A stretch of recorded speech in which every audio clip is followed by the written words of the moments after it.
ये चर्चा विशेष रूप से UPSI, UP police constable, UP home guard, SSC GD, SSC MTS और रेलवे एग्जाम्स की तैयारी कर रहे विद्यार्थियों के लिए तैयार की गई है। हमारा लक्ष्य इस मटेरियल को लाइन टू लाइन कवर करना है ताकि कोई भी महत्वपूर्ण जानकारी ना छूटे। विश्वास रखिए, नोबेल पुरस्कार से आपके एग्जाम में इस चर्चा से बाहर कोई सवाल नहीं आएगा। चलिए इस जानकारी को विस्तार से समझते हैं। बिल्कुल, हम इतिहास से शुरू करेंगे, फिर श्रेणियों, विजेताओं और परीक्षा की दृष्टि से जो भी महत्वपूर्ण तथ्य हैं उन पर क्रम से आगे बढ़ेंगे। तो चलिए सबसे पहले इसकी नींव से शुरू करते हैं। इसके संस्थापक कौन थे और उनकी क्या कहानी है? संस्थापक थे एल्फ्रेड नोबेल। वो एक स्वीडिश रसायनज्ञ, इंजीनियर और जैसा कि हम सब जानते हैं डायनामाइट के आविष्कारक थे। उनका जन्म 1833 में हुआ था और मृत्यु 10 दिसंबर 1896 को स्टॉकहोम, स्वीडन में हुई। और इस पुरस्कार की शुरुआत कैसे हुई? मतलब एक डायनामाइट का आविष्कारक और फिर दुनिया का सबसे बड़ा शांति और विज्ञान का पुरस्कार, ये थोड़ा विरोधाभासी लगता है। हाँ, कहानी बहुत दिलचस्प है। 1895 में उन्होंने अपनी वसीयत लिखी और इसी में उन्होंने अपनी संपत्ति का उपयोग उन लोगों को पुरस्कृत करने के लिए किया जो उनके शब्दों में मानव जाति को सबसे बड़ा लाभ यानी ग्रेटेस्ट बेनिफिट टू मैनकाइंड प्रदान करते हैं। एक महत्वपूर्ण तथ्य ये भी है कि एल्फ्रेड नोबेल के पास 355 पेटेंट थे, जिनमें से डायनामाइट बस सबसे प्रसिद्ध था। ठीक है, तो ये पुरस्कार किन किन क्षेत्रों में और कहाँ दिया जाता है? ज्यादातर पुरस्कार स्टॉकहोम और स्वीडन में दिए जाते हैं। इनमें भौतिकी मतलब फिजिक्स, रसायन, चिकित्सा, साहित्य। जी, रसायन, केमिस्ट्री, चिकित्सा, मेडिसिन, साहित्य, लिटरेचर और अर्थशास्त्र, इकोनॉमिक्स शामिल हैं। जी।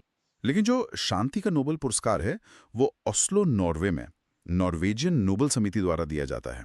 अच्छा, यहाँ अर्थशास्त्र के बारे में एक खास नोट दिया गया है। हाँ, ये जानना बहुत जरूरी है कि अर्थशास्त्र का नोबेल पुरस्कार 1901 में शुरू नहीं हुआ था। तो ये बाद में जोड़ा गया। बिल्कुल, इसकी स्थापना 1968 में स्वीडन के केंद्रीय बैंक द्वारा की गई थी, अल्फ्रेड नोबेल की स्मृति में। तो चलिए अब उन पहले विजेताओं के बारे में जानते हैं जिन्हें 1901 में ये सम्मान मिला। जी, तो भौतिकी में विल्हेल्म कॉनराड रॉन्गेन को मिला था, एक्सरे की खोज के लिए, है ना? सही, एक्सरे की खोज के लिए। और चिकित्सा में एमिल वॉन बेहरिंग को डिफ्थीरिया या कहें सीरम थेरेपी के लिए। शांति के लिए तो 2 लोगों को मिला था। हाँ, शांति के लिए हेनरी डुनांट जो रेड क्रॉस के संस्थापक थे और फ्रेडरिक पैसी को संयुक्त रूप से दिया गया। साहित्य में सुली प्रुधोम को और रसायन में जैकोबस हेनरिकस वांटहॉफ को। और ये पहला पुरस्कार वितरण समारोह 10 दिसंबर 1901 को हुआ था, जो कि अल्फ्रेड नोबेल की पुण्यतिथि है। जी बिल्कुल। अब उस हिस्से पर आते हैं जो हमारे श्रोताओं के लिए बहुत दिलचस्प होगा, भारतीय नोबेल पुरस्कार विजेता। जरूर। ये सूची हर भारतीय के लिए गर्व की बात है। सबसे पहला नाम है रविंद्रनाथ टैगोर का। 1913 में साहित्य के लिए गीतांजलि के लिए वो पहले एशियाई और पहले भारतीय विजेता थे। बिल्कुल। उनके बाद 1930 में सीवी रमन को भौतिकी के लिए, प्रकाश के प्रकीर्ण यानी रमन इफेक्ट के लिए। जी। फिर 1968 में हर गोविंद खुराना को चिकित्सा के क्षेत्र में मिला। वो भारतीय मूल के थे। उनका काम जेनेटिक कोड और प्रोटीन संश्लेषण पर था, है ना? और फिर 1979 में मदर टेरेसा को शांति का नोबेल पुरस्कार मिला, उनके मानवीय कार्यों और गरीबी उन्मूलन के लिए। सूची में और भी नाम है। हाँ, आगे बढ़ते हैं।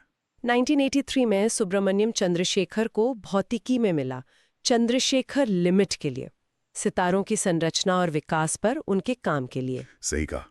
फिर 1998 में अमर्त्य सेन को अर्थशास्त्र में उनके कल्याणकारी अर्थशास्त्र, जिसे वेलफेयर इकोनॉमिक्स कहते हैं, में योगदान के लिए। और 21वीं सदी में 2009 में वेंकटारमन रामकृष्णन को रसायन शास्त्र में मिला, राइबोसोम की संरचना पर काम करने के लिए। ये भी भारतीय मूल के थे। अच्छा। फिर 2014 में कैलाश सत्यार्थी जी को शांति के लिए, उनके बचपन बचाओ आंदोलन के लिए। उन्हें यह पुरस्कार मलाला यूसुफजई के साथ संयुक्त रूप से मिला था। जी। और हाल ही में 2019 में अभिजीत बनर्जी को अर्थशास्त्र का नोबेल पुरस्कार मिला, वैश्विक गरीबी को कम करने के उनके प्रयोगात्मक दृष्टिकोण के लिए। ये तो थी भारतीय विजेताओं की पूरी सूची। जी। अब कुछ ऐसे भी लोग और संस्थाएं हैं जिन्हें ये सम्मान एक से ज्यादा बार मिला है। ये जानना भी परीक्षा के लिए बहुत महत्वपूर्ण है। बिल्कुल।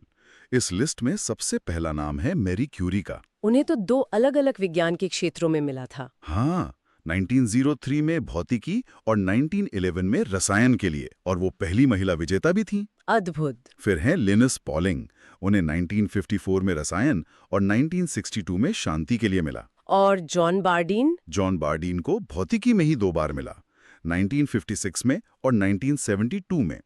इसी तरह फ्रेडरिक सेंगर को भी रसायन में 2 बार मिला, 1958 और 1980 में। और मटेरियल में एक और नाम है, ताल बैरी शार्पलेस। हाँ, इन्हें भी रसायन में ही 2 बार, 2001 और हाल ही में 2022 में पुरस्कार मिला। और एक संस्था का भी जिक्र है। जी, रेड क्रॉस की अंतर्राष्ट्रीय समिति यानी ICRC को उन्हें 3 बार शांति पुरस्कार मिला है, 1917, 1944 और 1963 में। कमाल है। चलिए, अब कुछ ऐसे तथ्यों पर नजर डालते हैं जो अक्सर परीक्षाओं में सीधे-सीधे पूछ लिए जाते हैं। जी, ये बहुत जरूरी सेक्शन है। जैसे कि सबसे कम उम्र की विजेता कौन है? वो है मलाला यूसुफजई, 17 वर्ष की आयु में शांति के लिए, 2014 में। और सबसे उम्रदराज विजेता? वो है जॉन बी गुडइनफ, 97 वर्ष की आयु में रसायन के लिए, 2019 में। क्या किसी को मरणोपरांत भी पुरस्कार मिला है? मिला है, लेकिन 1974 के बाद से ये बंद कर दिया गया। इससे पहले एरिक एक्सेल और डैग हैमरस्कोल्ड को ये मिला था। अच्छा, तो अब ये संभव नहीं है। नहीं। और क्या किसी ने ये पुरस्कार लेने से मना भी किया है? हाँ, 2 लोगों ने। जान पॉल सार्तर ने 1964 में साहित्य का पुरस्कार अस्वीकार कर दिया था। और दूसरे थे? ली डक्तो जी, 1973 में शांति का पुरस्कार। और महात्मा गांधी जी के बारे में एक तथ्य है जो अक्सर चर्चा में रहता है। हाँ, उन्हें 5 बार नामांकित किया गया था, लेकिन उन्हें कभी पुरस्कार नहीं मिला। चलिए, अब हाल की घोषणाओं पर आते हैं। जी, हमारे स्टडी मटेरियल में 2025 के लिए साहित्य के नोबेल पुरस्कार का जिक्र है, जो हंगरी के लास्लो क्रास्नाहोर्कई को उनकी सम्मोहक और दूरदर्शी कृति के लिए दिया गया है। और पुरस्कार वितरण 10 दिसंबर 2025 को होगा, ऐसा लिखा है। ये शायद एक उदाहरण के तौर पे दिया गया है। परीक्षा पैटर्न को समझने के लिए 2021 के विजेताओं पर भी एक नजर डाल लेते हैं। हाँ, ये बेहतर रहेगा। 2021 के कुछ प्रमुख विजेता थे शांति के लिए मारिया रेसा और दिमित्री मुराटोव। अभिव्यक्ति की स्वतंत्रता के लिए उनके काम को लेकर। बिल्कुल। और साहित्य में अब्दुल रज़क गुरनाह को मिला था उपनिवेशवाद के प्रभाव पर उनके लेखन के लिए। भौतिकी में 3 लोगों को मिला था। हाँ, सुकुरो मनाबे, क्लॉस हैसलमैन और जियोर्जियो पेरिसी को क्लाइमेट मॉडलिंग के लिए। और चिकित्सा में डेविड जूलियस और आर्देम पटापोटियन को तापमान रिसेप्टर्स की खोज के लिए। जी। एक और सवाल मन में आता है, क्या ऐसा भी हुआ है कि किसी साल पुरस्कार नहीं दिया गया हो? हाँ, बिल्कुल हुआ है। कुल 49 बार ऐसा हुआ है। 49 बार? इसका क्या कारण था? इसके मुख्य कारण थे प्रथम विश्व युद्ध और द्वितीय विश्व युद्ध। और शांति का पुरस्कार सबसे अधिक बार, मतलब 19 बार रोका गया है। अच्छा। नियम यह है कि यदि किसी वर्ष कोई भी कार्य प्रथम श्रेणी का नहीं पाया जाता, तो पुरस्कार राशि अगले वर्ष के लिए सुरक्षित रख ली जाती है।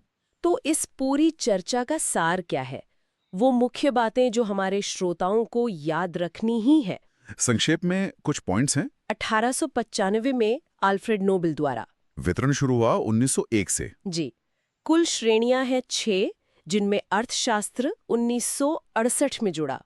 शांति पुरस्कार ओस्लो, नॉर्वे में। और अन्य सभी पुरस्कार स्टॉकहोम, स्वीडन में दिए जाते हैं। और प्रथम भारतीय विजेता रविंद्रनाथ टैगोर, 1913 में। बिल्कुल सही। तो ये थी नोबेल पुरस्कार पर हमारी विस्तृत और क्रमबद्ध चर्चा, सीधे आपके स्टडी मटेरियल से। हमने हर तथ्य को कवर करने की कोशिश की है ताकि आपकी तैयारी में कोई कमी ना रहे। आपकी आगामी परीक्षाओं SSC, रेलवे, यूपी पुलिस और UPSI के लिए बहुत बहुत शुभकामनाएं। जाने से पहले एक विचार आपके लिए छोड़ जाते हैं। अल्फ्रेड नोबेल, जिनका सबसे प्रसिद्ध आविष्कार डायनामाइट विनाश से जुड़ा था, उन्होंने अपनी विरासत मानव जाति के सबसे बड़े लाभ के लिए कैसे समर्पित कर दी? ये विरोधाभास आज की दुनिया में नवाचार और जिम्मेदारी के बारे में क्या सिखाता है? इस पर सोचिएगा जरूर।